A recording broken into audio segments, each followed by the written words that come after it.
Bueno, buenas noches. En nombre tanto de la unidad, del curso de formación, como del encuentro de escuelas, queremos agradecerle a Antonio en primer lugar, no solo por este gesto de delicada amistad, de acompañarnos hoy a pesar de las peripecias del viaje, y agradecerle también por esta tarea que ha hecho, tan necesaria y ardua a la vez, hace algunos años, de rescatar para nosotros a los educadores católicos. Empresa similar a la que ha hecho Juan Alfonso Carrizo, de quien escucharemos ahora una semblanza, lo de Antonio no con los cantos populares, sino con los educadores. Ante la situación en que se encuentra la educación, la familia, la patria, la iglesia, que más que una edad de hierro, como decía Hesíodo, parecería la edad de la herrumbre, la edad del óxido. Ante esta edad, esta tarea de desempolvar la guitarra para cantar viejas coplas parecería algo de suma ingenuidad y como a destiempo. ¿No es más sensato elaborar proyectos maduros de restauración o tomar las armas?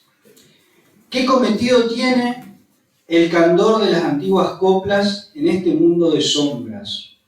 Como decía Leopoldo Marechal en El Centauro, en este mundo la voz del niño no canta ya es polvo y nada la juventud del mundo.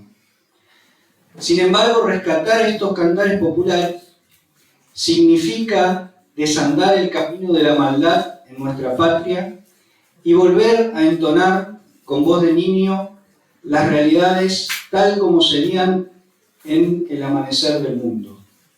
Le agradecemos a Antonio entonces nuevamente por convertirse también en heraldo de estos grandes educadores que bien hacemos en empezar a conocer. Muchas gracias. Muchísimas gracias. Existió en Catamarca un cura con bien ganada fama de milagrero, el padre Ramón Rosa Vera. El santo cura Vera, así lo llamaban popularmente. Durante las misas se le aparecían suplicantes las almas del purgatorio, pidiéndoles el cielo. Y él les respondía, fingiendo un cierto disgusto: váyanse con esta a gozar de Dios. Pues bien, el santo cura Vera casó a los padres de Juan Alfonso Carrizo en el año 1883. Y Juan Alfonso nació el 15 de febrero de 1895, finalizando el siglo XIX. El sexto hijo de un total de 11 hermanos. En un hogar lleno de piedad, de devoción y de respeto por las tradiciones. Nació propiamente en una comarca llamada San Antonio de Piedra Blanca. A los allí nacidos se los conoce como Piedra Blanqueños.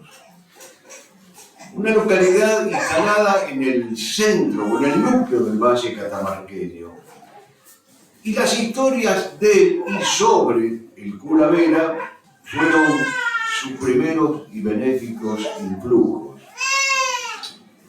Creció en un ambiente rural, rodeado de higueras, de parras, de olivos, y nunca olvidó ni traicionó esa oriundez. Nunca se olvidó de su escapada a los cerros. Fue de esos hombres que no se volvieron grises porque conservaron el azul de la infancia. Corría sangre española y criolla por sus venas, sangre patricia incluso, y se fue caracterizando, corporalmente hablando, por su alta estatura, su nariz aguileña, su piel olivácea y una propensión a la corpulencia, por decirlo alusivamente, pero un eufemismo que en su caso retrata aquello que decía Anzoátegui, la virtud de la obesitas.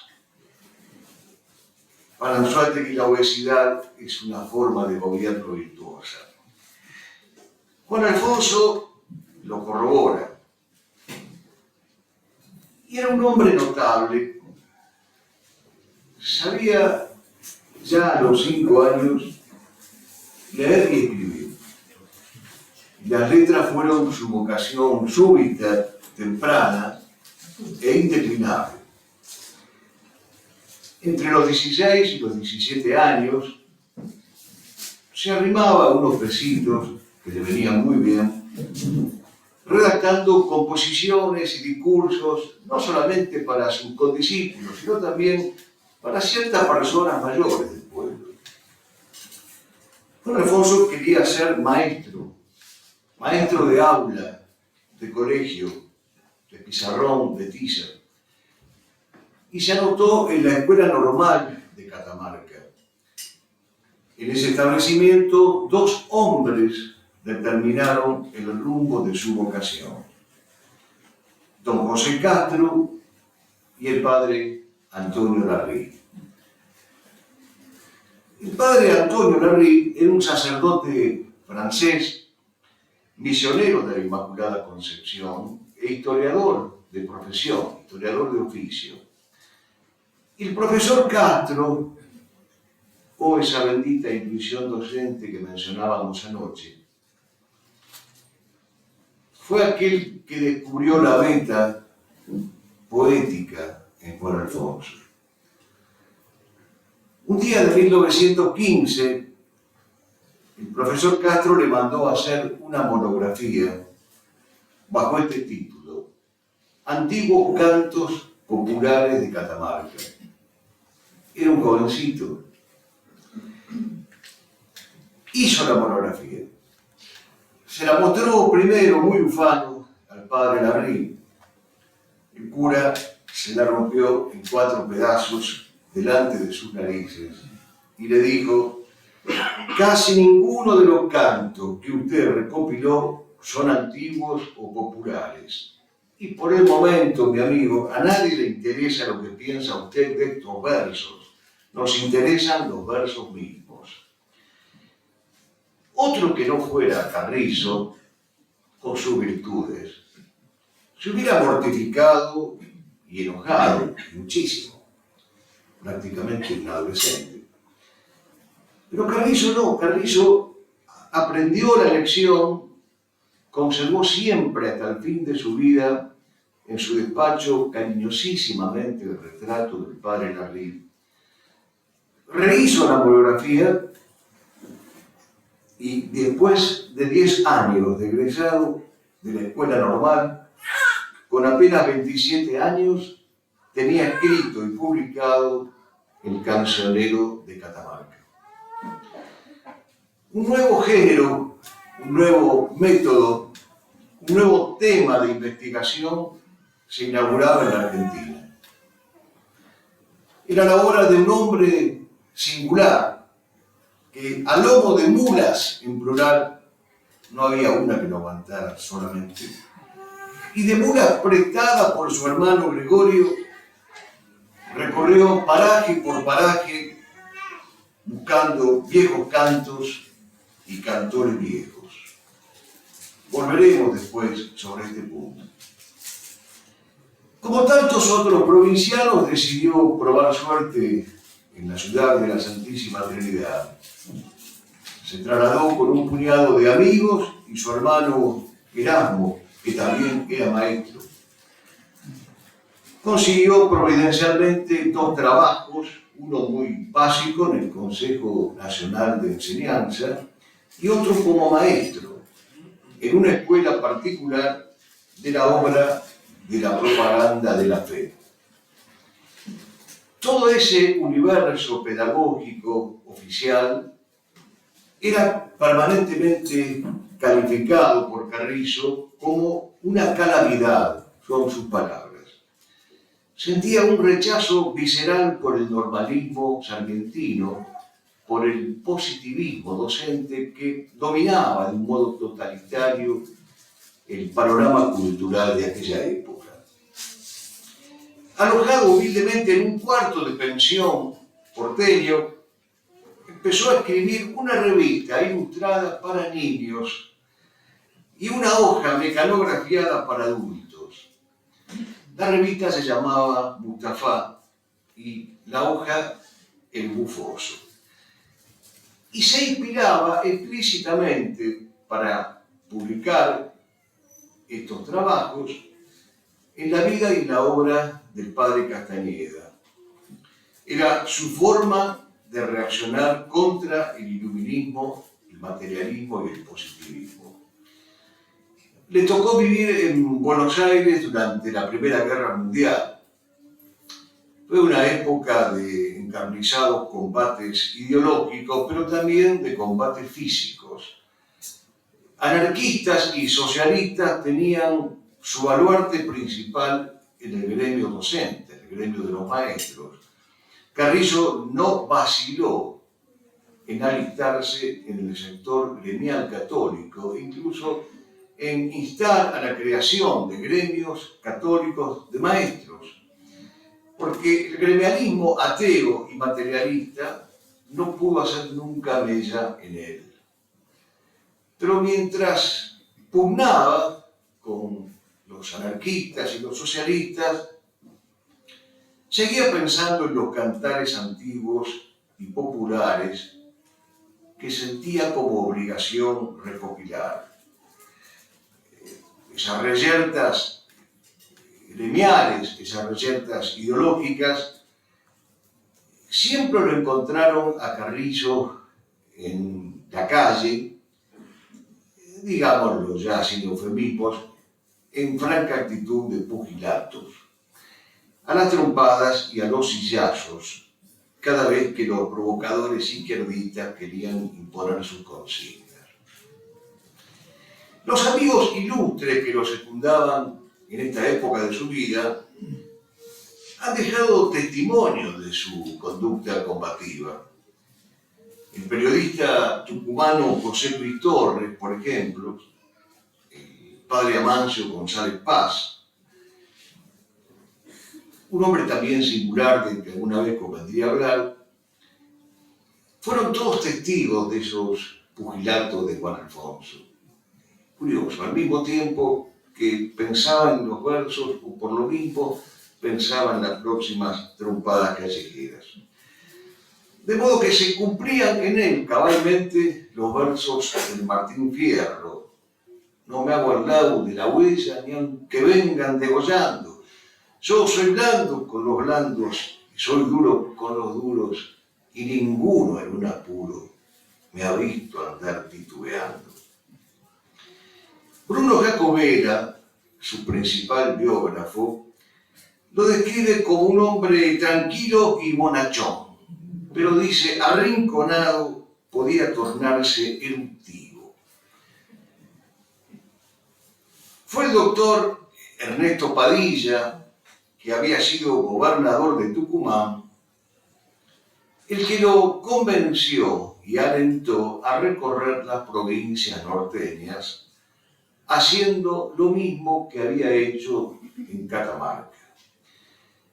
Pero Padilla no solamente lo motivó, sino que le ofreció su generoso y aristocrático mecenazgo para que pudiera llevar a cabo su vocación y su emprendimiento.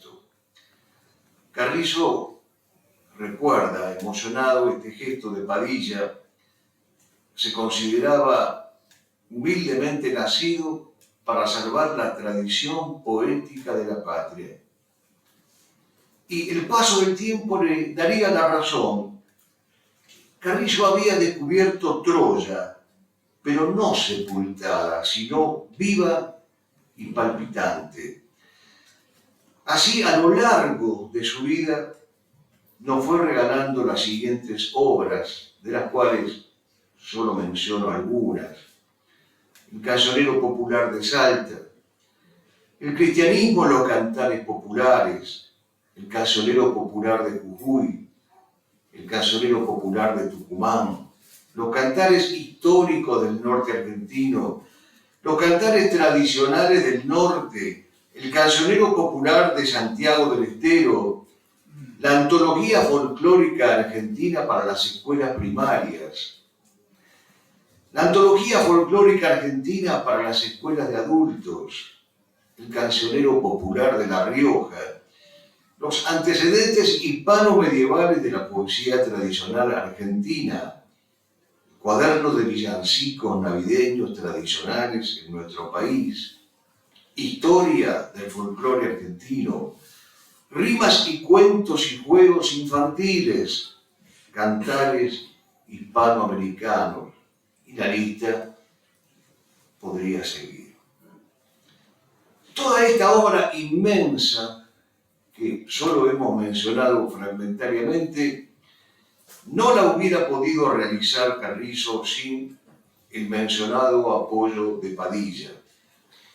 Pero también hay otros hombres que lo secundaron y que lo alentaron espiritual y materialmente. Hombres que también deberían ser conocidos con gesto de gratitud hacia ellos, que son desconocidos en la patria de hoy. Alberto Ruyés, Juan Bautista Terán, Rafael Quijena Sánchez, el padre Amancio González Paz, Juan Carlos Dávalo. Alberto Ruyés, por ejemplo, con el cual selló una amistad perdurable, le dio la seguridad que Carrizo estaba buscando. La seguridad, textualmente se lo dijo, de que su obra habría de ser comprendida. Cuando Carrizo vacilaba, y tal vez se darán cuenta por qué vacilaba de la comprensión de su obra, Ruyés le decía: no, Juan Alfonso, su obra va a ser comprendida. Carrizo tenía una pasmosa memoria y, pintada a honor a ocasión, se ponía a recitar sus hallazgos, por lo cual se pasaba el día entero recitando.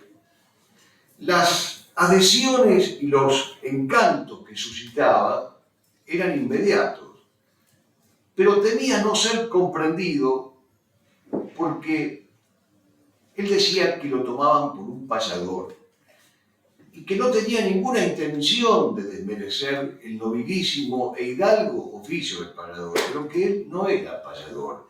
Él quería honrar su oficio de investigador, de científico folclorista, pero sobre todo de maestro de la poesía genuinamente popular y tradicional. Habiendo quedado viudo, se casó en 1935 con una mujer tucumana, doña Petrona del Carmen Cáceres, la famosa Petronila, que se convirtió en su eficiente colaboradora y a la cual accedió mediante los buenos oficios del doctor Ruyés que recién mencionábamos. Ante lo cual se puede decir que Catamarca lo sembró, Tucumán lo maduró y Buenos Aires lo cosechó. En su modesta casa del pasaje Chimborazo, en el barrio porteño de Villa del Parque, tenía su archivo, su biblioteca y sus libretitas, las famosas libretitas de Carrizo. Porque esos viajes interminables a lomo de mula por los parajes más lejanos y más recónditos de las provincias norteñas, Carrizo los hacía acompañado de las llamadas libretitas de almacenero, en una época en la que no había forma de registrar, de grabar lo que los otros nos decían. Solo quedaba la memoria o las anotaciones manuscritas. y Carrizo manuscribía todo aquello vinculado al cántico popular, tradicional y fundacional que le decían los más viejos pobladores de cada ignota comarca. Acumuló decenas y decenas de libretitas que son el principio de este tesoro escondido que él nos fue descubriendo y entregando. Se pasaba horas estudiando, no conoció el cine y se entretenía jugando al dominó o a las cartas, o con algún trabajo doméstico menor, o con una minúscula huerta.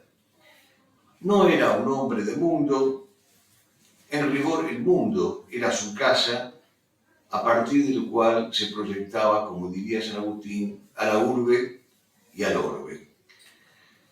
La revolución de 1943, uno de los pocos y fugacísimos intentos restauradores que hubo en Argentina,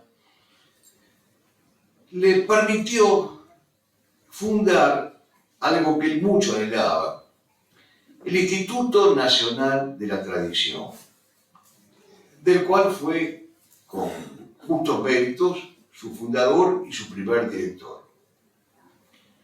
Parece mentira, pero el gran obstáculo que encontró era lo que él llamaba el conjunto de publicistas gaucheros, que eran aficionados a las peñas, al vino, a las empanadas y a las guitarras, lo cual, por supuesto, no era tenido por algo malo por Carrizo, un hombre que también era dado a esos deleites legítimos de la vida, pero eran hombres ajenos a la investigación científica, a la disciplina, al método y a la necesaria erudición filológica y lingüística que se necesitaba para emprender lo que él quería emprender. Por eso respetaba ese mundo de la peña, pero quería trascenderlo y de hecho lo trascendió. De allí esa preocupación que tenía de no ser comprendido. Cuando la revolución del 43 fracasó y llegó Perón, Carrizo le propuso hacer gira por las provincias, tratando de convencer a la juventud y a las clases cultas dirigentes sobre la necesidad de lo que Carrizo llamaba crear una pedagogía de la tradición, un sistema educativo de la tradición. Perón le dijo que le parecía un pretexto para hacer turismo a costa del erario público y finiquitó el proyecto. No comprenden mi obra, decía Carrizo, se lamentaba de esto. Solo les importa a estos populistas promover danzas nativas, festivales nocturnos para entretener a las multitudes, pero no entienden lo que es el espíritu fundacional, tradicional e inaugural de la patria. Había que luchar, pronto lo vio, contra todo lo que pesaba en el país, dice Jacobela. Desde la escuela y la prensa hasta la alta política y la misma iglesia. Cuando daba sus conferencias, sigue Jacobela, y decía los versos por él recogidos, lo escuchaban embelesados. Tenía una voz grave y sonora, un amplio dominio del público, y decía los versos con un arte y una calidez inolvidables. Pero cuando trataba de esbozar un plan de restauración nacionalista, los ceños se fruncían o como mucho obtenía un cortés acuse de recibo. Es un exactísimo juicio que hace don Bruno Jacobela. Para Carrizo la religión no era una materia escolar. Para él la tradición era nada si no giraba en torno al catolicismo fundamental y fundacional.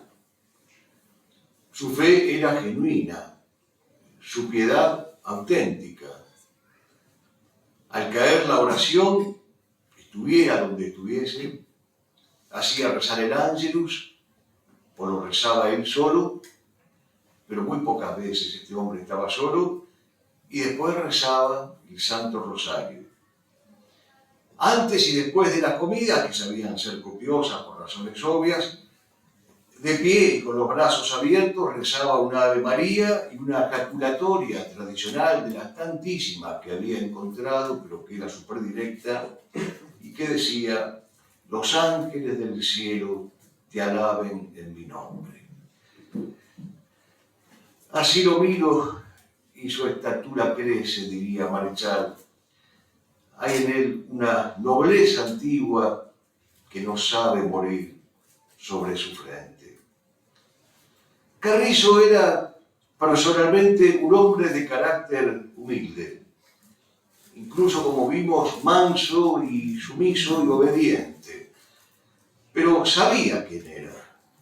Él podría haber dicho con el Quijote: yo sé quién soy, y sabía cuál era el valor de su obra, y en tal sentido era legítimamente una majestuosa mole erudita.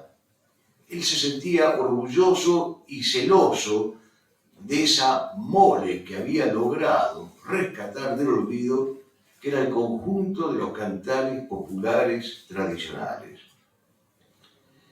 La generosidad y la tenacidad sellaban su carácter.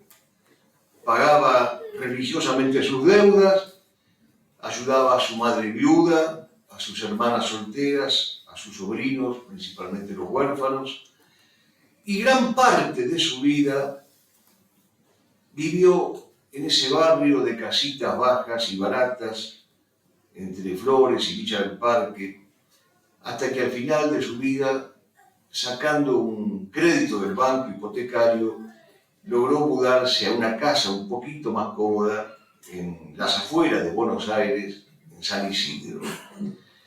Le gustaba rodearse de amigos e invitarlos a comer en su mesa, pero de manera imprevista, lo cual le trajo, como era obvio, no poco disgusto con su esposa. Crió, educó y enderezó y empleó a casi todos sus sobrinos. Dios no quiso darle hijos, pero vivía rodeado de niños y de jóvenes. Y personalmente solo gastaba en libros. En las postrimerías de su gobierno, Perón le dio un golpe de gracia, lo jubiló de prepo, lo jubiló de oficio, y Carrizo no quiso discutir nada, se retiró a su casa, donde vivió monásticamente como un ermitaño urbano, dedicado a la conclusión de su obra póstuma, los juegos y las rimas infantiles.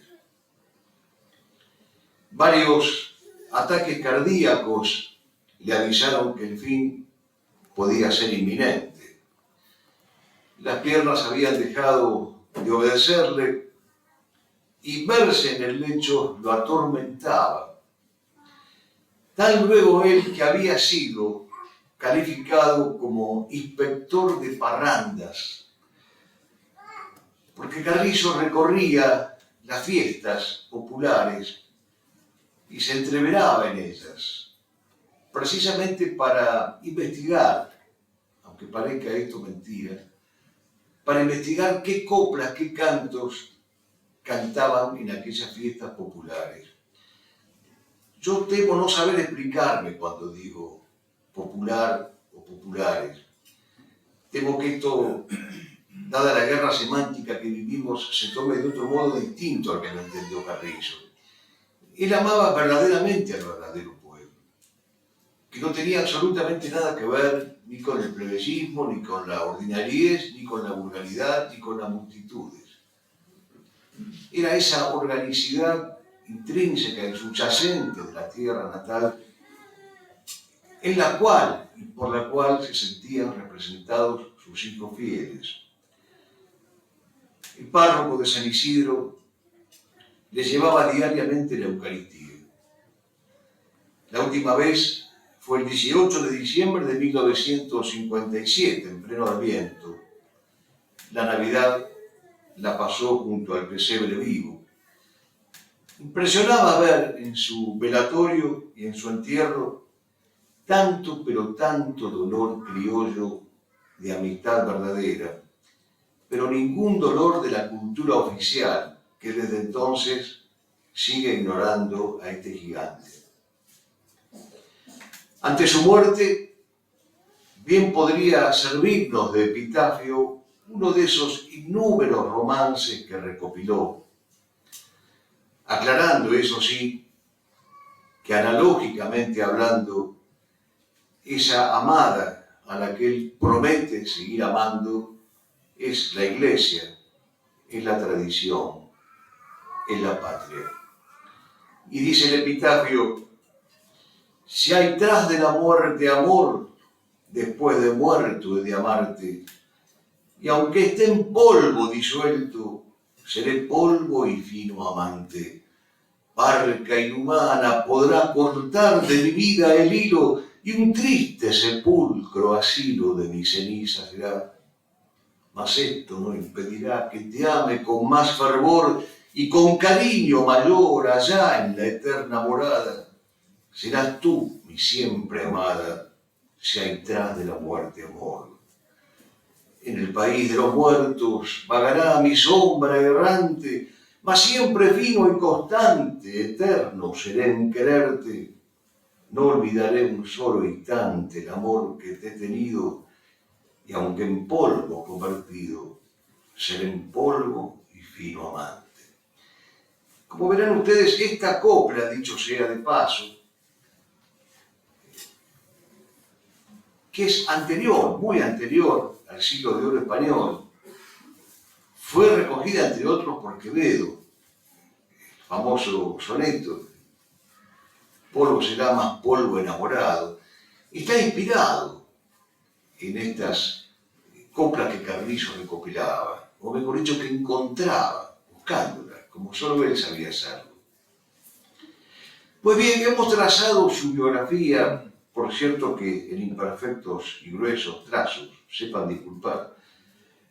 Veamos ahora, en segundo lugar, cómo sintetizar ya no su vida, sino su obra.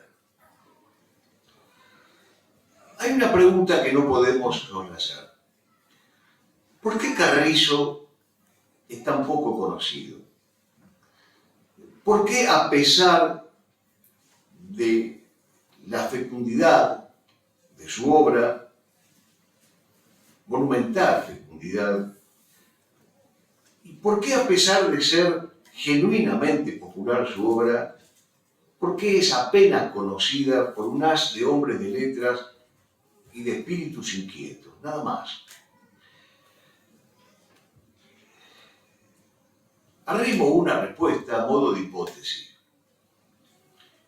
No le han perdonado a Carrizo que fuera un testigo vivo de la tradición de la Hispanidad y de Occidente, y de todos esos bienes aplicados a la patria nuestra, a la patria argentina. No le han perdonado, y no es un juego de palabras, que fue la expresión de un catolicismo inteligente, de una inteligencia argentina y católica, y de una argentinidad católica e inteligente. Esto no se perdona. La cultura oficial no perdona. Lo que Carrizo probaba con su magnífica obra era que todo aquello que el iluminismo masónico daba por muerto estaba vivo, y que había dejado testamento, ejecutores, herederos. La despreciada barbarie sarmientina resultaba, a través de Carrizo, la más alta civilización, la que venía de los sabios de Grecia, pasaba por Roma, recorría la patrología, el medioevo, y finalmente llegaba a estas tierras. Como dice Agustín de Foxá, el soneto: en la selva y entre serpientes Cristo tendrá un octavo día desde hoy la creación, pues navegó la historia por un mar de imprevistos, y al azar de tres velas van Fray Luis y Platón.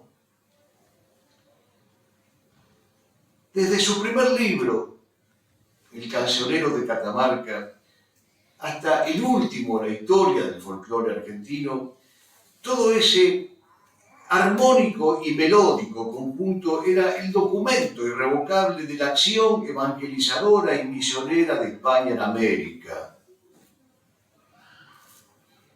El primer punto, entonces, para entender su obra, es que Carrizo combatió al normalismo sarmientino, combatió el esquema dialéctico de Sarmiento de la civilización y la barbarie. Carrizo era en esto primordialmente un maestro. Ya dijimos, y nos place reiterarlo, que era un maestro de escuela, de aula, de grado, maestro a la antigua. Y lo que lo llevó a él a la investigación no fue en principio un afán científico que descubrió después, sino una vocación educadora que se le manifestó desde tempranísima edad. Pero el sistema educativo prevaleciente en su tiempo era ese normalismo sarmientino, totalmente reacio a sus convicciones. Ese normalismo, decía Carrizo, positivista, laico, imanentista, naturalista, en rigor corrompía y hasta prostituía el verdadero sentido de la cultura fundacional patria. Carrizo creía en la educación de los trascendentales del ser y en la educación de los bienes honestos por sobre los bienes útiles. Cuando descubrió, intuyó y comprobó que el país dado por muerto y desarraigado aún vivía, y vivían los cantos antiguos y los antiguos que los cantaban, se apresuró a investigar, a desterrar ese venerable cuerpo antes de que entrara en fase de desintegración final. Y a esa misión nobilísima e hidalga se aplicó con tanta pasión, con tanta vehemencia, que restauró, y es inimaginable esto, pieza por pieza, verso por verso, el material que habría de servir para lo que él llamaba la nueva pedagogía tradicional argentina, en contra de la pedagogía de la Ilustración, de la pedagogía positivista, normalista y masónica. Es decir, que el suyo era un programa pedagógico contrarrevolucionario, a fuerza de ser un programa tradicionalista. El tesoro de la poesía tradicional lo había hallado enterrado en la memoria y en el corazón de los más viejos. Y tenía el arte de darle lozanía y vitalidad a esos romances y cancioneros. El suyo, y ahora entiendo por qué se fastidiaba un poquito cuando lo confundían con un payador, el suyo era un oficio de aeda, de juglar, de rapsoda. Era un verdadero mester de juglaría en pleno siglo XX. Así lo reconoció Menéndez Pidal, que incluyó algunas de sus piezas en Flor Nueva de Romances Viejos, famoso libro. Es que Carrizo estaba poseído realmente del alma del pueblo, y vuelvo a temer que se confunda el significado honrado de esta palabra. Cuando esta palabra aún no se había degradado o envilecido por culpa de la democracia, Carrizo lo que quería y lo que decía y lo que logró fue rescatar el alma del pueblo. Se proponía una verdadera pedagogía que fuese una pedagogía de la tradición, una pedagogía de Occidente y de la hispanidad. Una pedagogía, dice Carrizo, que enseñara con su vetustez, con su hermosura, con su sugestión, su religiosidad, su costumbre señorial, su regionalismo, su localismo, su autoctonía. No era solo un entretenimiento, como algunos lo descalificaban, era querer ser misionero de la tradición patriótica. Por eso logró el apoyo de intelectuales de fuste, como ya lo hemos dicho, y hasta el mismo presidente Ramón Castillo, qué bueno que eran los malos, Una mañana tempranito de 1940, golpeó la puerta de la modesta casa de Carrizo, en el pasaje Chimborazo, para honrarlo públicamente, para felicitar a su comprovinciano. Por un momento fugaz, fruto de la historia argentina del siglo XX, que fue la Revolución del 43, la tradición se convirtió en el lenguaje pedagógico oficial, apoyada por el Consejo Nacional de Educación. Y Carrizo, en ese breve interregno, fue el abanderado, el adalid, el paladín de esa pedagogía. La música, el arte escénico, el folclore, las danzas nativas, todo ese rico legado de la cultura argentina fundacional llegó a las escuelas, gracias a los descubrimientos de Carrizo. Pero lo bueno dura poco, y Carrizo se dio cuenta con dolor que el normalismo sarmientino no era solo una doctrina o una alternativa, era un culto, era una falsa religión, era una idolatría que todo lo tiranizaba y lo monopolizaba. Y luchar contra ese culto maligno era un acto quijotesco, y él emprendió ese acto quijotesco. La endiablada línea Mayo Caseros, liberal y masónica, terminó pisoteándolo, terminó imponiéndose sobre esa pedagogía de Carrizo, hispánica, popular, católica, y volvió a sus libros, volvió a las adivinanzas, a las rondas, a las nanas, a los villancicos, a las conferencias dadas ante auditorios cada vez más escasos, y volvió a repasar sus innúmeras libretitas. Escuchémoslo al mismo Carrizo. ¿Qué es lo que dice este hombre? Para los americanos y en especial para los argentinos, el estudio del folclore es un imperativo, un deber ineludible e impostergable, para tratar de revertir con él la concepción materialista de nuestra enseñanza infantil, media y superior. Nuestros maestros, prosigue Carrizo, no conocieron los palotes de la tradición nacional. Volver al solar de los abuelos para crear con el recuerdo de sus hechos y de sus virtudes una fuente emocional común. Esto debe ser el imperativo de la escuela de hoy. Sigue Carrizo. La tradición nacional debe ser estudiada en la Argentina por deber, porque debemos crear una fuente emocional común que nos una en el recuerdo mediante ese lazo espiritual con la solidez de un diamante. Nosotros hemos tenido esa unidad espiritual común hasta mediados del siglo pasado al caer Rosas. Vean la clarividencia histórica de Carrizo. La hemos perdido por causa de la educación pública impartida en las escuelas primarias, secundarias y universitarias. Se sobreestimó el trabajo material. Y hasta hubo gobiernos imbuidos de esa moda que persiguieron por vagos a los guitarreros, última floración de los juglares medievales.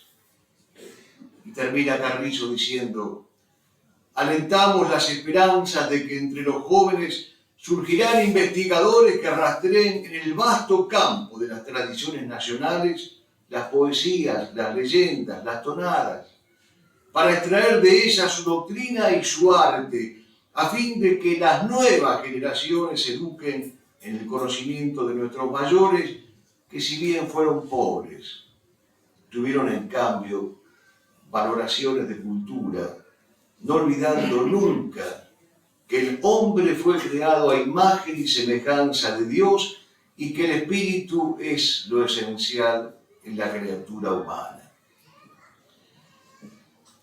Pongamos algunos ejemplos, más que aislados, de este tesoro que encontraba Carrizo al trotecito de su mula, se encontraba con esas coplas sentenciosas, como él las llamaba, que tenían todas una composición similar, una cuarteta inicial, y luego, con cada verso de esa cuarteta inicial, se hace terminar una décima. En total son 4 décimas. Esto se llama cuarteta glosada en décimas, de pies atados. Y deriva, lo descubrió Carrizo, del segel medieval, que era una composición árabe.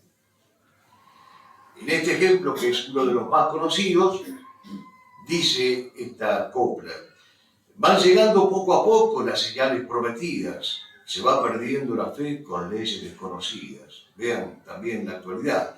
Pero quiero que vean el entramado de la composición. Por eso repito la introducción. Van llegando poco a poco las señales prometidas, se va perdiendo la fe con leyes desconocidas. Después dice: vengan jueces defensores, vengan Débora y Sansón, vengan Samuel y Gedeón, que llegan perseguidores. Si fueron grandes rigores los de los tiempos de Antíoco, acá la prosodia está alterada deliberadamente, aún peor son estos otros que vienen sembrando males, penas y fatalidades, van llegando poco a poco. Es decir, termina con el primer verso con el que empieza la cuarteta. Y así, durante búsquedas y búsquedas, Carrizo nos fue enseñando lo que era la sabiduría hispano-católica, hispano-occidental. Paralelamente al combate desigual contra el normalismo, Carrizo se trabó en dura batalla contra el mayismo y el mayo-cacerismo. ¿Por qué combate contra el mayismo? Por mayismo queremos significar aquí la concepción según la cual la Argentina comienza en 1810, exactamente el 25 de mayo a la tardecita. Y los 3 siglos anteriores carecen de entidad e incluso son un estorbo. La culminación de este mayo desgastado, desarraigado e infiel sería Caseros, según la pedagogía de los civilizadores. Y acababa definitivamente con la pretensión de una Argentina imperial. Carrizo se opuso al mayo-cacerismo principalmente por 3 razones. La primera de ellas porque desconocer en la formación de la nacionalidad la tradición matriz que arranca con el descubrimiento es una ofensa y un pecado gravísimo, decía Carrizo. En segundo lugar, porque centraliza la cultura argentina en Buenos Aires, ignorando o pisoteando el federalismo provincial. Y en tercer lugar, porque convierte a la Revolución Francesa en partera y madrina de nuestra nacionalidad, y no es así. Carrizo siempre desconfió del mayo-cacerismo y sostuvo que el mayismo era algo iluminista y jacobino que había que descalificar. Incluso se complacía en recordar las coplas populares contra Mayo que él había encontrado, específicamente contra hombres como Castelli, Monteagudo o Moreno. Se va perdiendo la fe. Funcionarios y gobiernos, gobernantes y ministros, todos van a la moderna negando el poder a Cristo. Esto se escribió con ocasión de la Revolución de Mayo, en las provincias. En tiempos de las bárbaras naciones colgaban una cruz a los ladrones. Hoy, en el siglo de las luces, en el pecho del ladrón brillan las cruces. El folclore que descubrió Carrizo era regional y provincial, pero por eso mismo, y paradójicamente, exaltaba la cristiandad, el reino, el imperio, el occidente. Solo en el folclore así concebido veía conjugado el localismo del interior de la patria con la universalidad del catolicismo. Un breve párrafo aparte para la cuestión del indigenismo. Carrizo era un criollo viejo, respetaba al paisano de sangre indígena, porque tenía conciencia, decía él, de sus antepasados. Y eso siempre es bueno. Respetaba al pueblo campesino con sus costumbres indígenas legítimas, el maíz, el zapallo, la mandioca, la hojota, el poncho. Carrizo recibió la orden del poncho, que tuvieron que hacerle expresamente para él, a su medida, y al mismo tiempo fue caballero de la orden de Alfonso el Sabio, lo local y lo universal.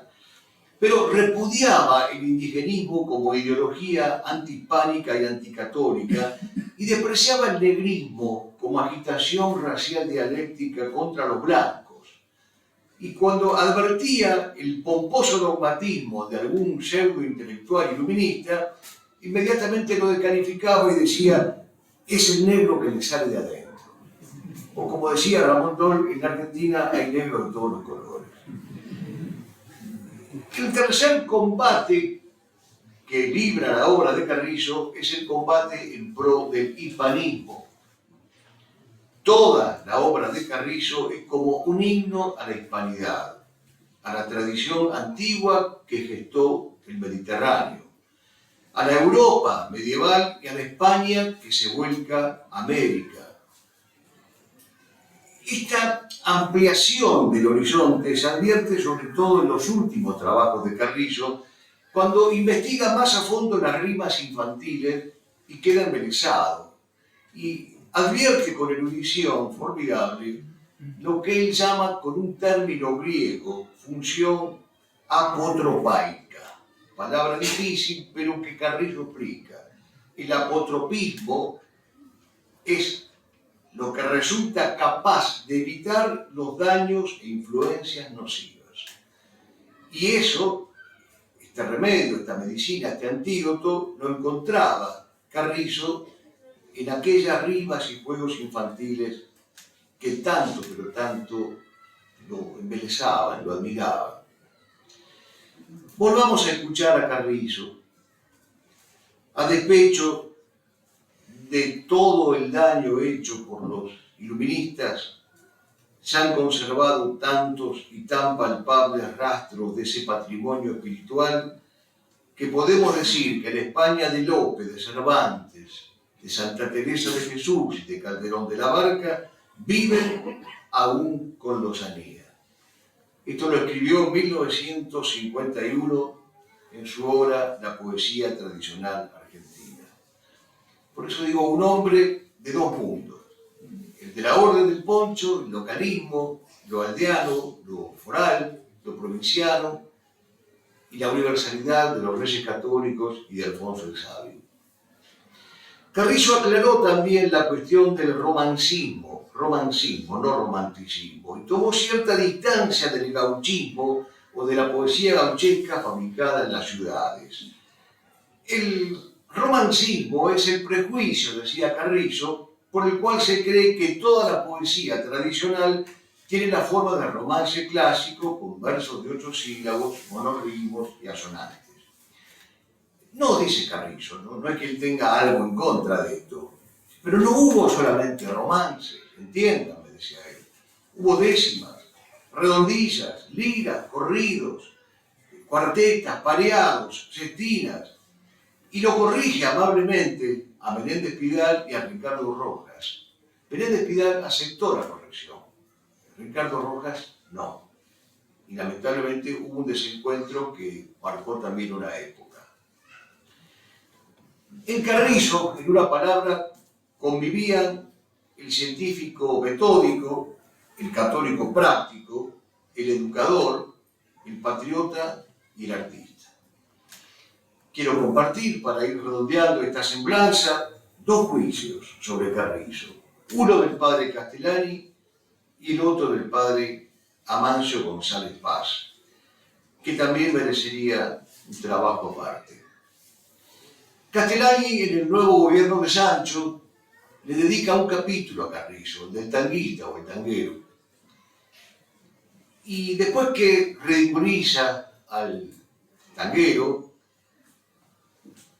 dice Castellani, antes cuando la gente no eran todavía alfabetas, no escuchaban tango por radio, sino que cantaban esas mismas coplas, relaciones, glosas, décimas y romances de esos que está recogiendo en el norte insuleño el ficodalgo don Juan Alfonso Carrizo. Antes esas coplas eran coplas religiosas, llenas de alta teología, o canciones psicológicas y morales llenas de humilde sabiduría, o cantares amorosos llenos de fineza tan por lo alto que hasta un cura podía cantarlos aplicándolos al amor de Dios. Y había también, no hay duda, coplas picarescas, pero hasta las mismas coplas lascivas eran espirituales. Hoy es exactamente al revés. Hasta las mismas canciones pseudolitúrgicas resultan lascivas. Esa es la diferencia. El padre Amancio González Paz, por su parte, dice: Carrizo fue el misionero magnífico de la nacionalidad, el reconquistador de lo que alguna vez había sido descubierto, evangelizado y conquistado. La obra de Carrizo quedará siempre como el preámbulo insustituible del nacionalismo. Sus cancioneros son nuestra recuperación. Nuestra historia sin ellos es un sonido, con ellos es una voz. No nacimos en una caja fuerte sonando a dólar, nacimos haciéndonos la señal de la cruz, no haciendo cálculos. Pues bien, hagamos una recapitulación y también saquemos algunas conclusiones finales, pero más que nada una recapitulación o síntesis para que esto se entienda. Hemos hablado muchas veces de la importancia pedagógica de la poesía. Uno de los hombres claves para conocer y aplicar este desafío educativo es Juan Alfonso Carrizo. Pero necesario es que no omitamos aquí algunos conceptos fundamentales que ayudan a inteligir y a valorar a este ilustre catamarqueño. Y el primero de ellos es que no es lo mismo la cultura que la civilización, mucho menos la civilización entendida sarmientinamente. La cultura es un cultivo de la verdad, del bien y de la belleza. Y Carrizo fue, por eso mismo, hombre culto y de rescate de la cultura. Segunda conclusión o recapitulación, o conclusión recapitulatoria. Está muy bien que exista lo que comúnmente se llama folclore, con sus evocaciones de terruño, de personajes típicos que lo habitan, por sus modismos fonológicos o semánticos. Pero Juan Alfonso Carrizo no se compara con lo anterior, por bueno y noble que sea lo anterior, y lo supera completamente, porque él fue a fuentes más lejanas y más universales, fue a fuentes más antiguas, incluso fuentes desconocidas hasta entonces, aún por los que eran tenidos por sabios mundanos como Ricardo Rojas. En tercer lugar, hay que decir que todo lo suyo supo hacerlo bien Carrizo. Esas leguas que recorrió, las recorrió bien. Pernoctó con los puesteros, recorrió infinitas distancias a lomo de mula, conversó con los vecinos más ancianos de cada paraje, escuchó versos, tomó notas prolijas y memoriosas, jugaba con los más chicos, jugaba con los niños para aprender las rondas, para aprender las nanas. Veía y contemplaba a las madres cuando hacían dormir a sus hijos. Se graduó de inspector de parrandas, se doctoró en vigilias nocturnas, se recibió al fin de hijosdalgo, como decía Castellani, y con tal de recopilar los gastos con relaciones, se entreveraba en bailongos durante los cuales hubo de soportar no pocas chanzas por su llamativo sobrepeso. Quienes lo trataban en esas situaciones jocosas, afectivas, no podían entender que Carrizo, en rigor y bajo la apariencia de una fiesta perpetua, estaba investigando con una seriedad y una dedicación asombrosa. A todos hechizaba con su mansedumbre y su sabiduría y andaba feliz, convertido en una biblioteca ambulante. García Lorca lo comparó con Menéndez y Pelayo. Menéndez y Pelayo, porque de él se decía que no era un hombre de ir a la biblioteca, era una biblioteca ambulante. Pero García Lorca dijo algo más interesante todavía. Muchos no lo saben, pero Sevilla y Buenos Aires se han cambiado los anillos en una casita de la calle Chimborazo. Cuando vino Pemán al país lo quiso conocer. La fama había llegado a España, cuando aquí no lo conocía nadie. Pemán lo visita y cuando sale dice algo maravilloso. Yo no sabía, dice Pemán emocionado, que España vivía en una casa de la calle Chimborazo. Fue el poseedor, Carrizo, de una nociología particular de nuestros orígenes primordiales, que lo convirtió en alguien más que hombre, es decir, en un gaucho, al decir de don Segundo Sombra. Pero no tenía nada que ver con los gauchudos, según la pícara expresión acuñada por don Rubén Calderón Buchet. Hemos querido retratarlo para terminar con estos versos. Las ropas holgadas, el sombrero aludo, un baúl con flejes de metal gastado, un poncho gigante de vicuña atado a los anchos hombros de linaje rudo, en las manos libros y pasas de uva, donada en el habla de erres trepidantes, un rucio cansino de pasos bollantes, que sirve de monta, de trono y de aljuba. Las alforjas llenas de refranes viejos, de copla fundante de la patria antigua, cada canto añejo su mano atestigua, las rimas más nobles que vienen de lejos. Tucumán, La Rioja, Salta, la valiente, Catamarca, cuna de su sangre criolla, de aldea en aldea, del indio o del colla, descubre que España nos trajo a Occidente. Descubre en su apero de piedra blanqueño que quedó el imperio medieval cristiano, los sabios de Grecia, el orden romano, todo en la memoria del fiel lugareño. Peregrino de almas, tu amor fue tu dote, con que hallaste en pagos y en hombres ignotos el tesoro eterno, los cofres devotos, la flor del romance, el Cid, Don Quijote. Rastreaste el origen de aquella Argentina que se supo reino de una monarquía, con ángeles firmes laudando a María y arco de ballestas por orden divina. Te debe la patria, la vieja y la grande, un túmulo limpio que siempre embanderes, con nostalgia tuya de limpios ayeres, de estrofas marinas y el viento del Ande.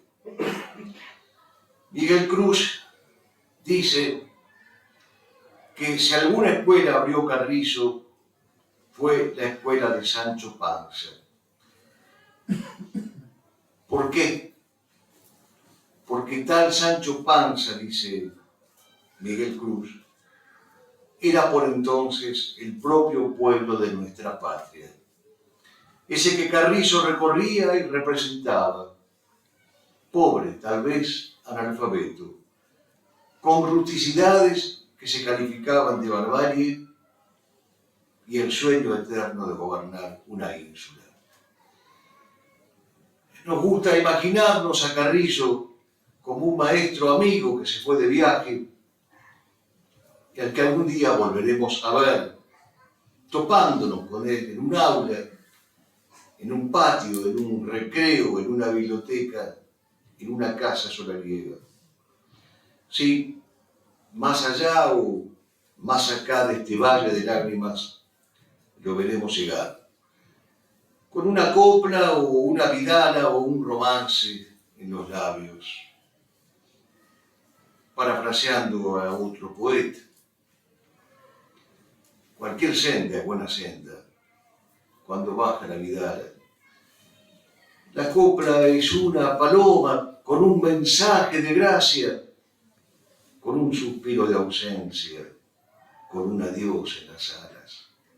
Dulce canción de mi tierra, ay, coplas de Catamarca, cómo me siguen tus sones entibiando mis nostalgias. He de volver algún día camino de Cochangasta. Escucharé el tierno silbo de las casuarinas altas, veré las viñas maduras, besaré a mi patria amada. En el aibar de las lomas revolarán las calandrias. El aire, jazmín y azares me hablarán de Catamarca, y cuando caiga la luna besando la azul montaña, me tenderé en las arenas para llenarme de magia, viendo pasar por la senda las coplas de Catamarca. Vidala, tengo una copla, no me la vas a quitar. Dejala que me acompañe, allí conmigo andará, pa' cuando vuelva mi pago, entonces juntitos la hemos de cantar. Carrizo, tengo tus coplas, no me la van a quitar. Muchas gracias.